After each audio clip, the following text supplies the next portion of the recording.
Ceci est un livre audio autogénéré par Google. La Banque de France et l'État. Copyright L'Harmattan, 2011. 5 à 7 rue de l'École Polytechnique, 75 005 Paris.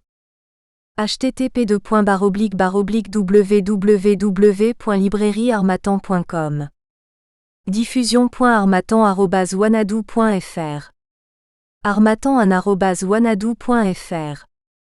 ISBN 978 2 296 56 467 1. EAN 9 782 296 564 671. Vincent Duchossois. La Banque de France et l'État. De Giscard à Mitterrand, enjeu de pouvoir ou résurgence du mur d'argent 1978 à 1984. Préface d'Olivier Feyertag. L'Harmattan. Remerciements. Je tiens en premier lieu à remercier chaleureusement Olivier Feyertag, mon directeur de recherche qui, depuis mes premiers pas à l'université, a toujours su me délivrer de judicieux conseils et de précieuses recommandations. Son expérience m'a permis de recadrer ma pensée et d'affiner mes analyses. Je lui dois également cette passion pour la recherche qui m'anime. Je tiens également à remercier tous les membres du jury du prix Master de l'Institut François Mitterrand de m'avoir décerné ce prix. Je mesure la reconnaissance qui est portée à mon travail et l'honneur qui m'est fait de pouvoir le publier. Comment ne pas saluer également la bienveillance de Georges Saunier, dont l'accueil a toujours été chaleureux. Au cours de ce long travail de réécriture nécessaire à la présente édition, son interface et ses conseils se sont avérés précieux. Il me faut ensuite remercier les archivistes de la Banque de France, Fabrice Rezé et Frédéric Grelard, pour leur accueil bienveillant et toute l'aide qu'ils ont pu apporter à cette recherche. Que Jean-Charles Bédag, responsable du fonds de la présidence Mitterrand aux Archives nationales, soit également remercié de sa gentillesse et de sa disponibilité. Je tiens enfin à remercier la mission historique de la Banque de France, qui a soutenu mes travaux par l'attribution d'une allocation de recherche.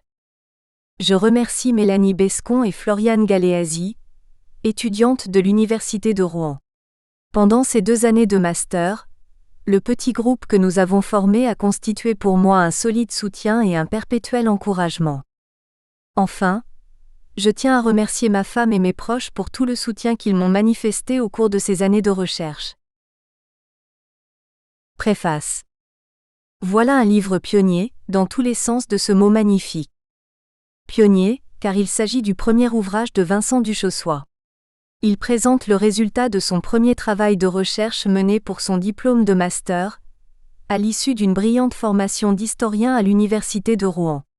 Que les membres du jury qui a bien voulu lui décerner en 2010 le premier prix de master de l'Institut François Mitterrand, soient ici remerciés de lui permettre d'être ainsi publié et largement diffusé. Mais ce livre est pionnier aussi par son sujet. L'histoire du mur d'argent et de la gauche, assurément, ne date pas d'hier. Elle renvoie d'abord au temps du cartel des gauches. Arrivé au pouvoir en juin 1924, la majorité électorale radicale et socialiste du cartel, conduite par Herriot et Blum, est immédiatement confrontée à la méfiance des capitalistes, petits ou gros. Demande de remboursement des bons de la défense nationale souscrits du temps de la Première Guerre mondiale et prolongés après 1918, retrait des dépôts dans les caisses des apostrophes. Épargne, fuite des capitaux hors du territoire national et vente de francs contre dollars ou livres sterling qui dévalorisent continuellement le cours de la monnaie française sur le marché des changes. Les banques françaises, inquiètes des intentions affichées de la SFIO d'aller prendre l'argent là où il est, contribuent-elles à organiser le plébiscite des porteurs de bons, en leur conseillant de ne pas les renouveler à échéance ? La question reste largement ouverte. Il est avéré en revanche, que la Banque de France, banquier de l'État mais toujours société privée, menace le gouvernement par la voix de ses régents de révéler que les avances consenties au Trésor public ont abouti à crever le plafond du maximum légal des billets de banque en circulation. La publication délibérée du bilan véritable de la Banque de France est la cause, parfaitement mise en lumière par Jean-Noël Jeanneney, de la chute du cabinet Herriot le 10 avril 1925. Pour la première fois, une majorité politique de gauche se heurtait au mur de l'argent. La formule a fait florès même si la question de sa paternité, attribuée le plus souvent à Herriot mais sans plus de précision, est encore loin d'être établie. Indication supplémentaire que le slogan est entré très tôt dans la mythologie politique du XXe siècle, en France comme dans quelques autres pays, pour n'en plus sortir jusqu'à nos jours. Leçon d'histoire, donc, chaque fois que la gauche revient au pouvoir au moment du cartel comme en juin 1936 ou en mai 1981 ? C'est tout l'intérêt du livre de Vincent Duchossois que de poser cette question en interrogeant l'histoire de la victoire électorale de la gauche en 1981 dont on marque cette année le 30e anniversaire, signe que le temps de l'histoire est sans aucun doute venu pour cette période. C'est en ce sens que le sujet de ce livre est pionnier car il contribue utilement au chantier de cette histoire du temps présent dont le front, comme la ligne d'horizon sur la mer, recule au fur et à mesure que les générations se renouvellent. Examiner l'hypothèse du mur d'argent dans la première moitié des années 1980 revient donc à tenter de saisir les formes éventuellement nouvelles du mur d'argent, comme l'économiste François Morin nous y invite à travers son analyse récente du nouveau mur de l'argent, qui est aussi un essai sur la finance globalisée. L'histoire en effet ne se répète jamais à l'identique. C'est certainement la seule leçon véritable de l'histoire. Avançant sur ce terrain neuf ou à peu près, la recherche de l'historien du temps présent se fonde d'abord ici sur de très belles sources d'archives. Celle de la Banque de France au premier chef, en 1981 comme en 1925. Il faut saluer la libéralité avec laquelle l'Institut d'émission donne aujourd'hui, sous l'égide des Archives de France, aux chercheurs accès à ces archives, appliquant plus volontiers que d'autres institutions les dispositions de la loi sur les archives du 15 juillet 2008 qui a ramené à 25 ans le délai de communicabilité, ne contribuant pas peu à l'essor de l'histoire en cours des années 1980. Mais ces sources ont été ici croisées avec bien d'autres, au ministère de l'Économie et des Finances ou au Parti socialiste. Elles ont enfin été confrontées, privilège de l'histoire très contemporaine, aux sources orales des nombreux témoins toujours présents de cette histoire. Les apports de cette enquête, ainsi menée avec la rigueur de la méthode historique la plus positiviste, sont notables et peuvent sans excès de prétention ou de modestie contribuer à l'intelligence des évolutions de cette période cruciale de l'histoire de France, et peut-être de l'histoire tout court qui va de 1978 à 1983. En cela également ce livre, enfin et peut-être surtout, est pionnier. Entre 1978 et 1983, du troisième gouvernement Barre au troisième gouvernement Mauroy, d'un tournant de la rigueur à l'autre, la politique financière de la France a connu de fortes variations en apparence opposées, faisant alterner phases de désinflation monétariste et de relance inflationniste keynésienne, avant le retour aux réalités de l'ultime tournant de la rigueur à compter de mars 1983. Ce contraste fonde la vulgate de l'alternance historique de 1981. Il est aussi au cœur de l'hypothèse selon laquelle la gauche en 1981 se serait, une fois de plus, heurtée au mur de l'argent. Le tournant de la rigueur de mars 1983 n'aurait pas d'autre explication. Cette piste est d'autant plus forte que nombre des acteurs de cette histoire, à commencer par François Mitterrand lui-même, auraient vécu la période avec la hantise du mur d'argent et du précédent du cartel et du Front populaire. Les nationalisations des banques en 1982 n'auraient pas eu d'autre motif. Cette hypothèse est lourde de conséquences, tant la déception reste forte aujourd'hui encore au sein de toute une partie de l'opinion, qui estime que la gauche aurait trahi en 1983 ses idéaux et ses promesses de 1981. Trahison sous la contrainte sans cesse recommencée, des puissances de l'argent, fustigée encore par le candidat Mitterrand au Congrès socialiste d'Épinay en 1971 ? C'est donc à l'exploration de cette hypothèse qu'est principalement consacré le livre qu'on va lire. Sans reprendre pas à pas l'analyse, disons tout de même d'emblée que ces résultats sont passionnants et largement inattendus.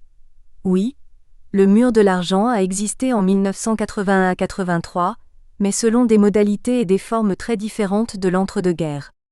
À travers la contrainte monétaire à laquelle ont été confrontés très tôt, et d'une certaine manière sans solution de continuité avec les gouvernements de la majorité précédente, les gouvernements de gauche entre mai 1981 et mars 1983, c'est bien toute la modernité de la mutation des années 1980 qui se laisse ici entrevoir. Une thèse doit être ébauchée pour donner un contenu au concept de modernisation. En quoi la modernisation peut-elle être, doit-elle être un facteur de liberté ? Se serait interrogé, à en croire verbatim de Jacques Attali, le président Mitterrand lui-même en juin 1985. C'est que la modernité en histoire n'est pas simplement chronologiquement le plus récent. L'analyse du mur d'argent entre 1981 et 1983, à travers l'archive de la Direction des études de la Banque de France et de la Direction du Trésor, permet de saisir en creux les traits principaux de cette modernisation qui traverse alors la société et l'économie française et dont les évolutions monétaires et financières, comme toujours, ne sont que le symptôme. Transformation du rapport entre la chose publique et la chose privée, l'État et le marché, argent public et l'argent privé. Mutation des relations entre l'intérêt général et l'intérêt particulier, la collectivité et l'individu, la société et la personne, évolution radicale de l'articulation entre la sphère nationale et l'environnement international, l'économie nationale et l'économie mondiale, le système financier domestique et le marché financier global, la France et le monde. Toutes ces mutations sont à l'œuvre entre 1978 et 1983. Elles sont à l'origine du processus de transformation historique des sociétés que l'on commence d'ailleurs à désigner à partir de 1983 justement sous le terme de mondialisation, ou plutôt de globalisation. La réalité du mur de l'argent, du XXe au XXIe siècle, renvoie sans aucun doute davantage à cette mutation globale qu'au plébiscite des porteurs de bons de la défense nationale du temps du cartel. C'est la force de l'ouvrage de Vincent Duchossois que de mettre cette évolution parfaitement en évidence. Mais ce qu'il démontre finalement, plus encore, c'est que la gauche en 1983, à la différence de 1925 ou de 1936, s'est maintenue au pouvoir malgré le mur de l'argent. Le tournant de la rigueur ne doit donc pas masquer la réalité du tournant plus global de la mondialisation de la société et de l'économie française, dont la gauche à cette date est nolens volens partie prenante. Ce n'est peut-être pas la leçon la moins pénétrante de ce livre décidément pionnier. Olivier Feyertag.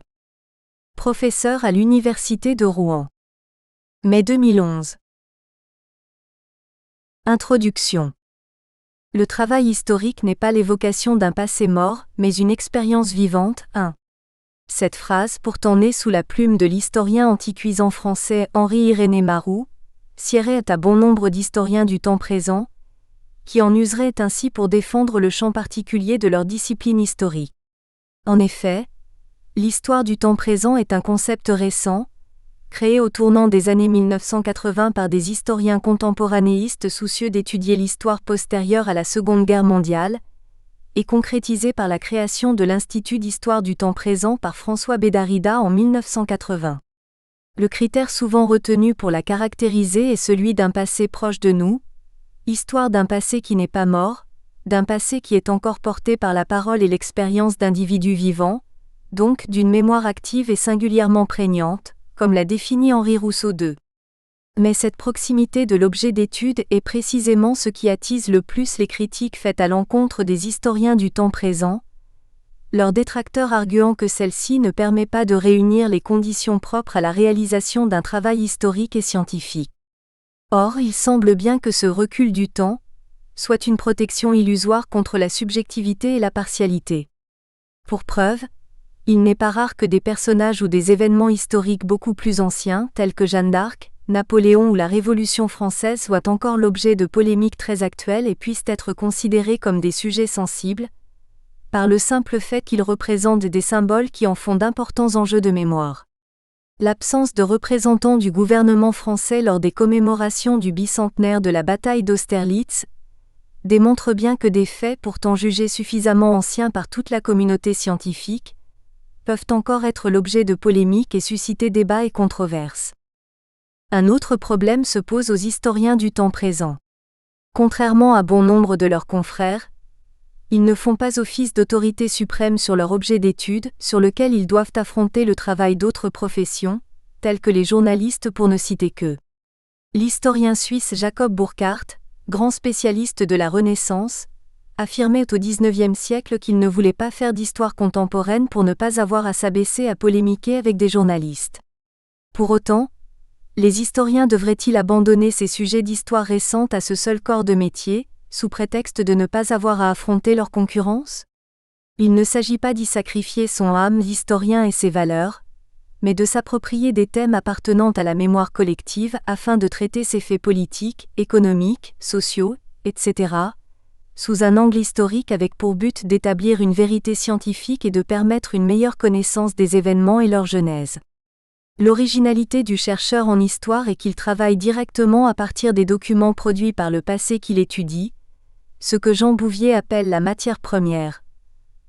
3. Il est un familier de l'ensemble des sources à sa disposition et maîtrise les procédures d'établissement de la preuve scientifique, mettant en concurrence lesdites sources pour en extraire une vérité historique. Il interroge ces traces du passé, pour en extraire la véracité des faits. C'est ce que Rousseau appelle une démarche de connaissance. Le travail de recherche est le même pour un historien du temps présent que pour tout autre de ses confrères, si ce n'est qu'il est parfois confronté au problème de l'abondance des sources, l'exigence et la rigueur du travail scientifique sont les mêmes. Simplement, l'historien du temps présent est exposé à la concurrence d'autres champs disciplinaires étudiant le monde contemporain. La sociologie, la philosophie, l'économie et même d'autres professions comme le journalisme. C'est alors sa méthode, propre aux exigences de la science historique, qui le démarque des autres travaux et fait l'originalité de sa démarche. Non pas qu'il s'agisse là d'émettre un jugement de valeur, mais d'insister sur le fait que chaque discipline possède ses procédés et sa méthodologie, lesquels confèrent aux travaux qui en résultent une légitimité propre. Quant à la mémoire des acteurs, forcément présente puisque ceux-ci sont en partie encore vivants, elle n'est pas nécessairement nuisible à l'historien. Certes, d'aucuns pourraient objecter que sa présence fait évoluer l'historien dans un contexte qui n'est pas celui du recul total, mais les exemples précédemment évoqués ont démontré combien le confort que confère ce recul pouvait se révéler illusoire. Comme pour toute autre science, l'écriture de l'histoire est un travail intellectuel qui est partiellement le produit de son environnement. Les faits demeurent, mais notre interprétation en est modifiée par notre environnement immédiat. Science de l'intelligence du réel, l'histoire ne peut se conjuguer uniquement au passé. Bien au contraire, c'est ce lien permanent entre le passé et le présent qui caractérise le travail scientifique de l'historien.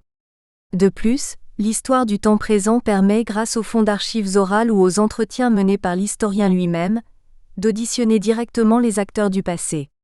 Il ne s'agit pas de considérer celles-ci comme un substitut aux écrits, mais de les traiter comme une source à part entière, méritant d'être observée, analysée, critiquée. Certains témoignages permettent d'apporter une part d'expérience personnelle, le ressenti contemporain d'un événement que retranscrivent difficilement les sources écrites, hormis les mémoires et journaux personnels. Enfin, c'est la possibilité pour l'historien de poser ses propres questions, de ne pas laisser au témoin la possibilité de tel ou tel silence. Entrecroisant les différentes sources à sa disposition, l'historien est alors à même de faire émerger une vérité historique. En ce qui concerne notre sujet, l'histoire économique et politique des années 1980 a bien évidemment une résonance aujourd'hui. Mettant en scène les premières années de la présidence de François Mitterrand, cette période est d'autant plus sensible que la gauche française n'est plus parvenue depuis à accéder à la magistrature suprême. En outre, il semble que cette période fut celle de choix qui, sur le plan politique et économique, ont forgé au moins en partie le monde des dernières décennies du XXe siècle. C'est en effet un certain modèle de développement économique, né dans les années 1970 et 1980, fondé notamment sur la libéralisation des marchés, qui est remise en cause par un certain nombre d'économistes et de responsables politiques, principalement à l'aune de la crise de la fin des années 2000. Recentré sur la France, ce début des années 1980 est aussi le temps de l'accession au pouvoir d'un homme, François Mitterrand, et d'une large partie de la gauche française avec lui. En 1981, le candidat Mitterrand porte en lui le changement, mais aussi la contestation de tout un système. Système politique, avec la critique des institutions de la Ve République, mais aussi système économique en formulant une proposition de rupture avec le capitalisme.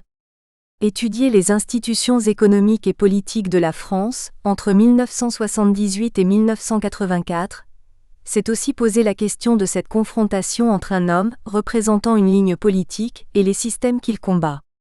C'est étudier les conditions qui vont mener cette confrontation à se muer progressivement en une assimilation. Nous analyserons cette histoire courte mais riche en événements de ces années 1978 à 1984 à travers le prisme des relations entre l'État et la Banque de France, dont nous tenterons de saisir la nature, mais également les évolutions. L'État est une entité dont les limites restent à préciser.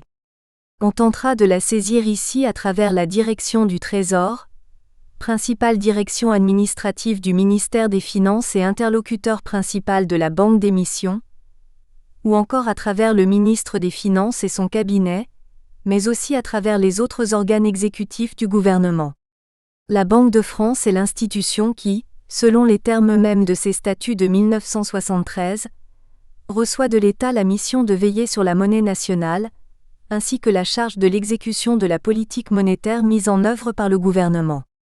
Il s'agit d'identifier la nature des liens qui unissent deux organes exécutifs, ayant chacun une légitimité qui leur est propre, et qui partagent des domaines compétences connexes, si ce n'est identiques. Il s'agira d'analyser comment ces institutions qui ont chacune leur logique, leur culture, leur histoire, leurs hauts fonctionnaires aussi, se complètent, s'affrontent, se confrontent parfois durement pour définir et conduire ensemble la politique économique et monétaire de la nation. Cette recherche a pu s'appuyer sur une très abondante bibliographie, le thème des rapports entre la Banque centrale et l'État constituant l'un des aspects les plus souvent traités de l'histoire des banques d'émission. Dans le cas plus précis de la Banque de France, on citera notamment la thèse de Régine Vignat sur les rapports entre la Banque de France et l'État à la Belle Époque IV, ou encore l'analyse de l'économiste Bertrand Blancheton sur les rapports entre la Banque de France et l'État V dans les années 1920.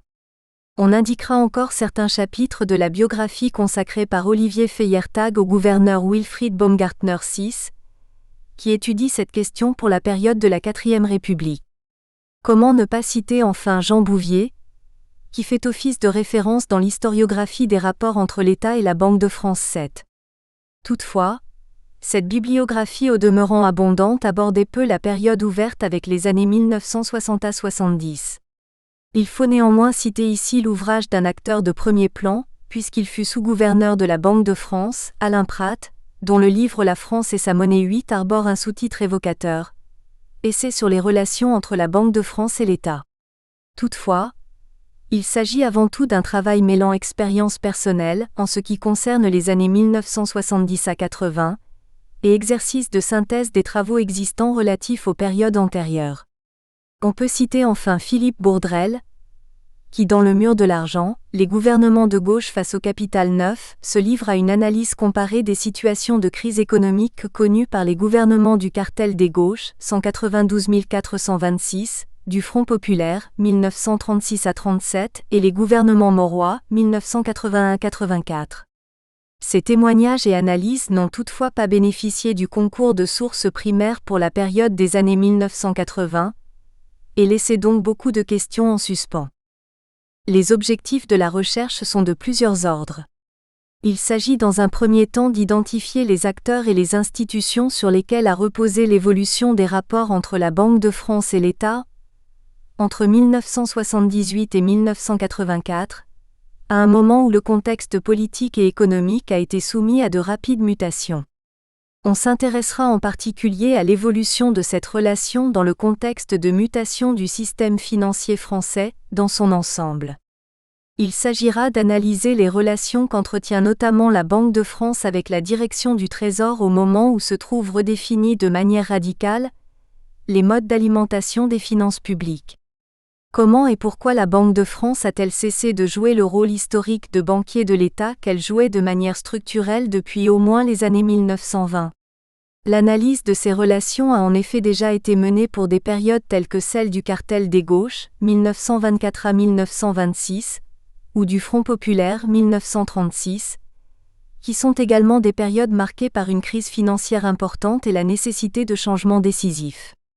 On signalera particulièrement à cet égard le travail de Jean-Noël Jeanneney, 10. Ces périodes présentent également comme similarité l'accession au pouvoir, durant la période, d'un gouvernement de gauche.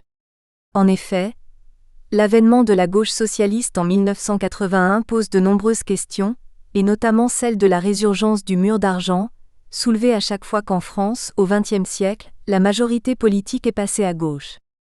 C'est poser la question, au-delà des seules justifications de rentabilité financière et de maîtrise de la dette, de l'existence de contraintes exogènes, liées au contexte politique intérieur et aux évolutions internationales de la période.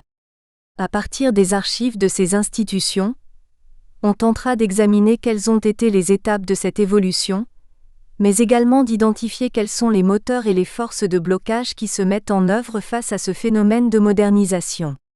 En effet, il semble que l'idée d'une nécessaire modernisation du système financier, dans le sens d'une libéralisation des marchés de l'argent, fasse son apparition en France en 1978 à 79, alors que, particulièrement durant le second semestre, les répercussions du second choc pétrolier se font ressentir sur l'économie française.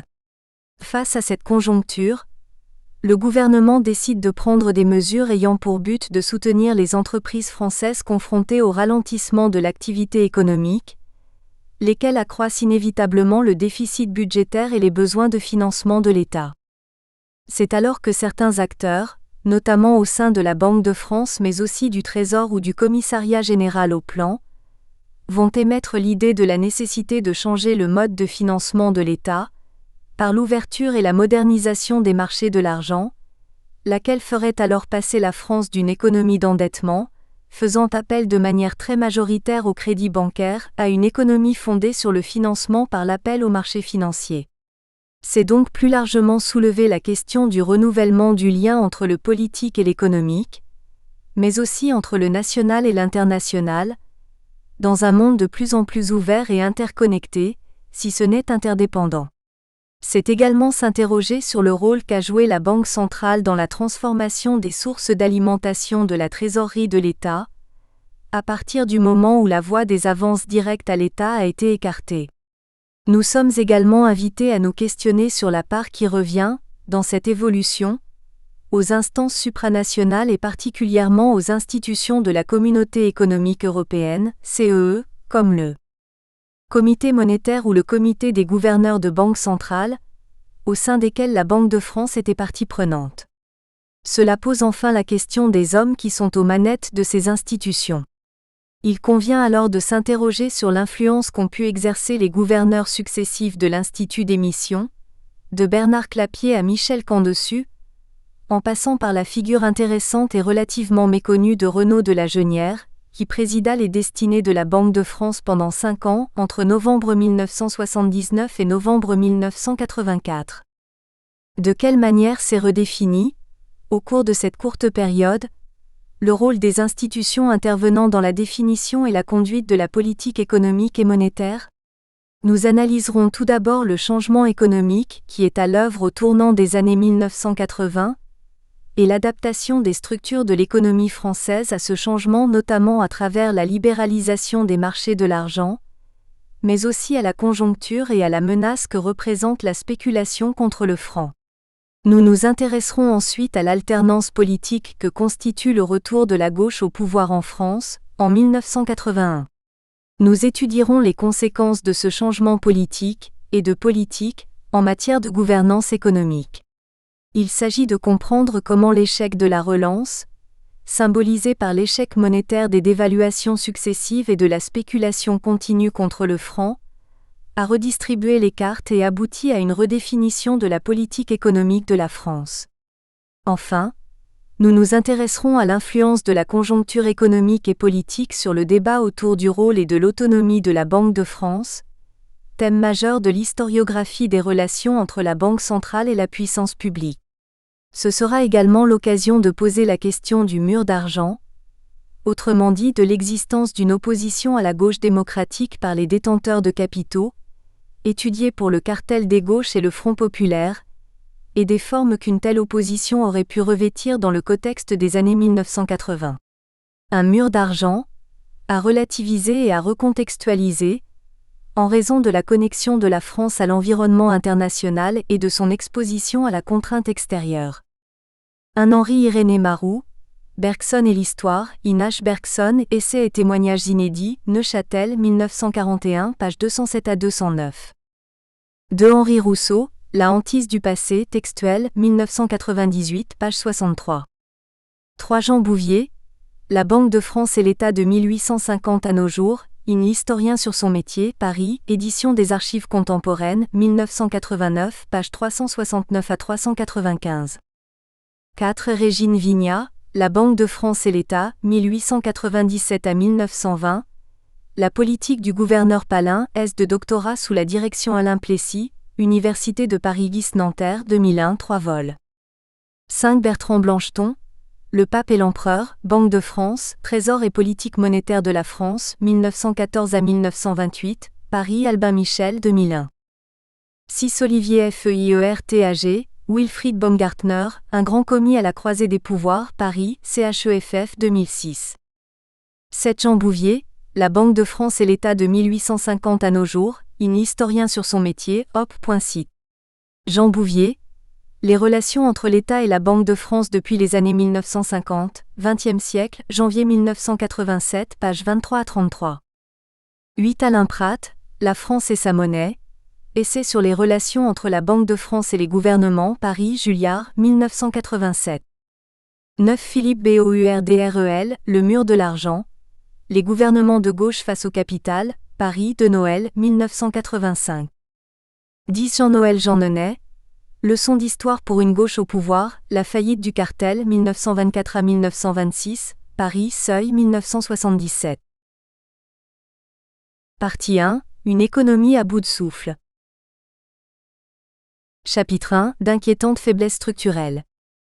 L'inflation, impôt pour les pauvres, prime pour les riches, est l'oxygène du système. 11. François Mitterrand. En 1978, la France se relève à peine des conséquences du premier choc pétrolier qu'elle va bientôt devoir affronter le second. Cette période de crise internationale, à laquelle la France n'échappe pas, va néanmoins permettre de mettre en lumière certaines insuffisances, voire quelques dysfonctionnements du système économique français.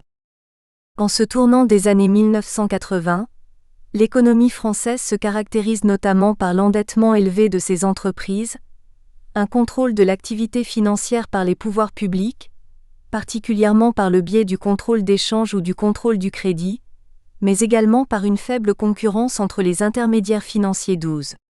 La principale difficulté de l'économie française reste toutefois l'inflation galopante, générée en partie par une croissance monétaire trop rapide. Un consensus se dégage alors entre les institutions responsables de la politique monétaire pour une réorientation de celle-ci vers un objectif quasi unique, la lutte contre l'inflation. Depuis 1976, le gouvernement, en accord et en collaboration avec la Banque de France, fixe publiquement un objectif quantitatif chiffré de croissance monétaire pour l'année suivante. La mise en place d'une politique de stabilisation à moyen terme, dans laquelle l'arme monétaire est utilisée de manière structurelle, avec pour but de ralentir la croissance monétaire, est en soi une véritable nouveauté. Concrètement, après évaluation de la croissance du produit intérieur brut, PIB, pour l'année à venir, un objectif de croissance monétaire est défini pour l'agrégat M2, qui comprend la monnaie divisionnaire et fiduciaire, les comptes à vue ainsi que la quasi-monnaie, c'est-à-dire l'ensemble des placements dont l'épargne est immédiatement mobilisable. Prenant en considération l'accroissement exagéré des liquidités de l'économie entre 1971 et 1976-13, la politique monétaire ne se contente plus de fixer des normes d'accroissement au crédit bancaire mais se globalise désormais dans sa conception. Raymond Barre, qui a grandement contribué en tant que Premier ministre à la mise en place de cette fixation annuelle d'un objectif de croissance monétaire, explique dans un livre d'entretien en forme de mémoire l'importance qu'attachait alors son gouvernement aux résultats de la politique monétaire. La seule protection de notre économie, c'était la solidité de notre monnaie, dans un environnement monétaire mondial alors très instable. 14. La mise en place de ce nouveau dispositif, ainsi que son caractère public, révèle la prise de conscience par les autorités compétentes de l'aspect structurel du problème de l'inflation en France. Déjà élevée durant les années 1970, celle-ci augmente de plus en plus rapidement à compter de 1978 et d'une manière plus considérable encore à la suite des répercussions en France du second choc pétrolier, confère graphique, taux de croissance annuel moyen des prix à la consommation. Si la réduction de l'inflation est érigée en cible prioritaire de la politique économique et monétaire du gouvernement, la réalisation de cet objectif va néanmoins nécessiter un travail de fond, tant la dérive inflationniste est ancrée dans les habitudes françaises. D'après Jean-Pierre Patta, qui fut responsable des analyses monétaires à la Banque de France, un certain nombre de pays, dont la France, avaient fini par s'accommoder de l'inflation, parce qu'ils avaient tendance à penser que c'était un élément favorable à la croissance, dont il fallait payer le prix par des dévaluations périodiques de la monnaie. 15. Source: Rapports annuels du Conseil national du crédit, 1977 à 1986. Bien plus qu'une orientation politique, la nouvelle définition de la politique monétaire est pour ainsi dire une révolution tant il s'agit de rompre avec des usages profondément inscrits dans le mode de fonctionnement de l'économie française. Au cœur de cet arsenal, la politique monétaire retrouve ainsi ses lettres de noblesse. Placée au centre de la lutte contre l'inflation, comme le signale une note de la Direction des analyses et statistiques monétaires de la Banque de France, elle constitue le noyau de l'action anti-inflationniste. La politique monétaire est ainsi appelée à jouer un rôle central parmi les moyens d'action utilisés dans la lutte contre l'inflation. 16. Au-delà de marquer un tournant décisif quant à la conception française de l'inflation, les préoccupations d'alors replacent la politique monétaire au centre de la politique économique globale. Concurremment, cette nouvelle donne monétaire implique un renforcement du rôle joué par la Banque de France, la conduite de la politique monétaire étant intrinsèque au métier de la Banque centrale. La conduite de la politique monétaire. Le rôle central joué par la politique monétaire dans la lutte contre l'inflation met en lumière l'absence de définition précise de la place de chacune des institutions concourant à sa mise en œuvre. Or, le rôle de la Banque de France dans l'encadrement du crédit par exemple, pose la question plus générale de sa place dans la définition et dans la mise en œuvre de la politique monétaire. Les banques centrales ne peuvent se dérober à leurs responsabilités, car en matière d'inflation, la psychologie a un rôle important à jouer. Il importe que la Banque centrale soit ferme et persuasive. 17. Mais la Banque de France ne peut se cantonner à un simple rôle d'information, elle qui considère par ailleurs la politique monétaire comme sa prérogative première. Défendre la monnaie est considéré par les économistes de la Banque centrale comme la mission principale de l'Institut d'émission. Mais le maniement d'une arme aussi lourde que la politique monétaire réactualise inévitablement la question de l'autonomie et du rayon d'action de la Banque centrale vis-à-vis de la puissance tutélaire de l'État. Jean-Pierre Patta, après avoir exercé à l'Institut national de la statistique et des études économiques, INSEE, et au Commissariat général au plan, dirige au tournant des années 1980 le service des analyses et statistiques monétaires de la Banque de France. Dans un ouvrage, il a théorisé quelques années plus tard le rôle de la Banque de France en ce qui concerne la définition et la conduite de la politique monétaire. Si l'arme unique de la politique monétaire est l'action de la Banque centrale, cette arme est dirigée par une autorité qui dépasse la Banque centrale. Dès lors que le rôle de la politique monétaire est conçu comme s'insérant dans le cadre de la politique économique générale, la question de la responsabilité de sa conception n'a pas à être posée. La politique monétaire est l'affaire du gouvernement et sa mise en œuvre est celle de la Banque centrale. 18. Autrement dit, Jean-Pierre Patta se prononce pour une stricte répartition des rôles entre l'État et la Banque de France. Au ministre, qui détient la légitimité démocratique de déterminer les contours de la politique monétaire, non sans avoir pris quelques avis notamment auprès des services de la Banque de France mais aussi du Trésor, et d'en fixer les objectifs. Au service de la Banque centrale, en parfait technicien maîtrisant les instruments de cette politique, d'assurer la mise en œuvre de la politique définie par l'État et d'en évaluer les résultats. Dans les faits, l'autonomie de la Banque de France n'est pas aussi certaine. L'encadrement du crédit est l'un des instruments de la politique monétaire le plus souvent utilisé au tournant des années 1980, de façon assez logique au regard du fait que, étant donné le rôle que jouent les banques dans la création de monnaie par les crédits qu'elles ouvrent, Il existe une liaison étroite entre la politique monétaire et l'activité de crédit des banques. 19, comme l'a démontré Jean-Jacques Burgard. Placer l'encadrement du crédit au centre de cette politique restrictive est le propre de la politique monétaire française de type dirigiste. En effet, cette politique n'a jamais été privilégiée dans des pays où la banque centrale est indépendante, comme les États-Unis ou l'Allemagne, où lui sont préférés des mécanismes de marché. Ainsi que l'a stigmatisé J.P. Pata lui-même dans un autre ouvrage consacré aux banques centrales, la pratique de l'encadrement du crédit contribue à maintenir la sujétion de la Banque centrale. Comment en effet imaginer que le gouvernement, le ministre des Finances puisse ne pas s'impliquer, même pesamment, dans la conception et la mise en œuvre de ce système dirigiste? 20. La politique monétaire, pensée par la banque elle-même comme sa prérogative première, serait donc l'instrument de sa relative mise sous tutelle. De plus, il semblerait que la politique monétaire française souffre de se trouver peu ou prou réduite par les structures de l'économie française à un unique levier du contrôle du crédit, ainsi que le relève Yves Mamou dans un ouvrage consacré à la direction du Trésor. Jusqu'en 1985, tant que les marchés de l'argent restaient cloisonnés, tant que le crédit demeurait lourdement encadré, tant que l'État intervenait massivement dans l'économie par des mécanismes hors marché et que les produits financiers nouveaux étaient exclus des agrégats monétaires, la politique monétaire se réduisait à peu de choses. 21. En tout état de cause, dès lors que la politique est définie par le ministre, il est illusoire de penser que la banque puisse être totalement autonome dans la conduite de celle-ci. C'est toute la complexité du système français, qui ne tranche pas véritablement entre les différents niveaux de responsabilité. Au final, c'est donc la légitimité démocratique qui l'emporte. Cela pose la question de la définition et de l'orientation de la politique monétaire. Tant que celle-ci incombe au gouvernement, le danger ne serait-il pas que ce dernier, soumis à la pression des échéances électorales successives, ne cède à la tentation de faire de la politique monétaire une variable d'ajustement parmi d'autres? Or, en matière de lutte contre l'inflation, l'inscription dans la durée est une nécessité première.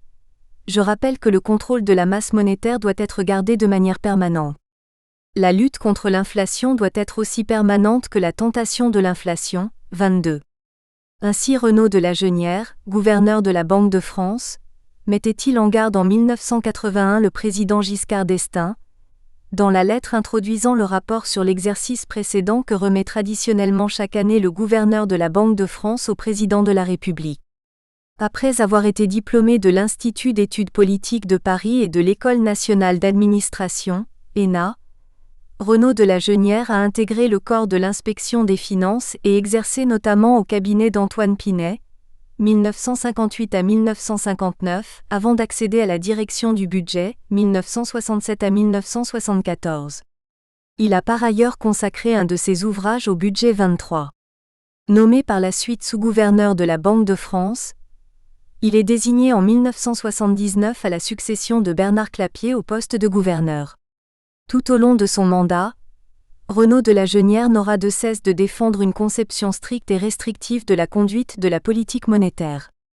Il se pose en vigie, attentif au respect des objectifs que l'État s'est assignés lui-même, en collaboration avec l'institution que la Jeunière a la charge de gouverner. La crainte est grande à la Banque de France de voir les gouvernements successifs négliger le respect des équilibres économiques au profit de telle ou telle mesure clientéliste, dans le souci d'un calcul électoral, jusqu'à nier dans une certaine mesure la légitimité des gouvernants à traiter ces questions, par le biais d'un procès en irresponsabilité. Le pouvoir politique, soumis aux tentations électorales, est impuissant à garantir la permanence de l'action anti-inflationniste. 24 prévenait Christian Noyer 10 ans plus tard, à l'heure de la préparation de l'indépendance de la Banque centrale, dans le cadre de la ratification par la France du traité de Maastricht. Croissance ou désinflation ? À l'approche des élections présidentielles de mai 1981, le gouvernement de Raymond Barre envisage de prendre des mesures de soutien à l'économie, dans le but de dynamiser la croissance à court terme et de bénéficier d'un contexte économique plus favorable aux sortants en vue des prochaines échéances électorales. La Banque de France, par la voix de son gouverneur, le met alors en garde contre les conséquences du dérapage budgétaire qui résulterait d'un soutien artificiel de l'économie. Or, dès le second semestre 1979, les contre-coups du second choc pétrolier sur l'économie française se font durement ressentir. Alors que celle-ci tente encore péniblement de se relever du premier choc pétrolier, la décélération simultanée des exportations, de l'investissement et de la consommation engendre une diminution du rythme de la croissance, alors que la hausse des prix internationaux gonfle l'inflation. Dans ce contexte de crise internationale, la France maintient à peine le volume de ses importations, dont la valeur s'envole du fait du renchérissement de la facture pétrolière tandis que les exportations chutent fortement. Le pays paye là son statut de pays généraliste, à croissance autocentrée. Dans les années 1970, les spécialisations internationales de la France sont peu marquées et se situent dans les secteurs en déclin au sein des échanges internationaux, 25 rappelle Robert Sallet. La crise accroît donc considérablement le déficit du commerce extérieur, lequel vulnérabilise un peu plus la France face à l'inflation. De ce fait, la politique monétaire de plus en plus restrictive mise en place depuis quelques années, conçue pour lutter contre le fléau de l'inflation, peut produire en ce contexte de crise des effets bien plus handicapants pour l'économie française.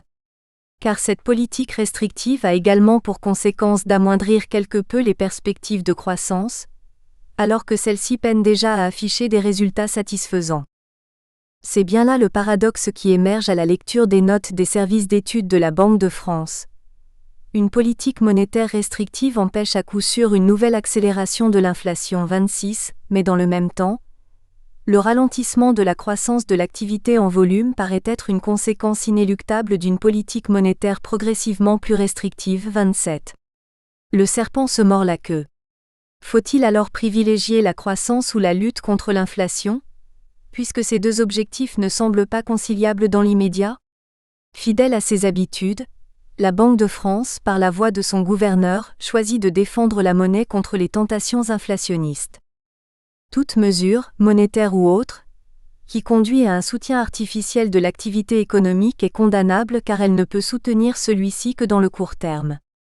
Une politique monétaire qui consiste à faire en sorte que les taux d'intérêt se fixent en fonction du taux d'inflation, a précisément pour objet d'éviter un soutien artificiel dont l'économie supporterait les conséquences au-delà des quelques mois pendant lesquels ce soutien aurait agi. Monsieur le gouverneur récuse absolument une politique à l'anglaise, consistant à soutenir une activité économique défaillante, avant d'être obligé devant les déséquilibres immenses ainsi développés, de freiner brusquement par tous les moyens et de faire plonger ainsi l'économie, non pas dans une moindre progression ou une stagnation, ce qui est jusqu'à présent le cas de l'économie française, mais dans une récession profonde.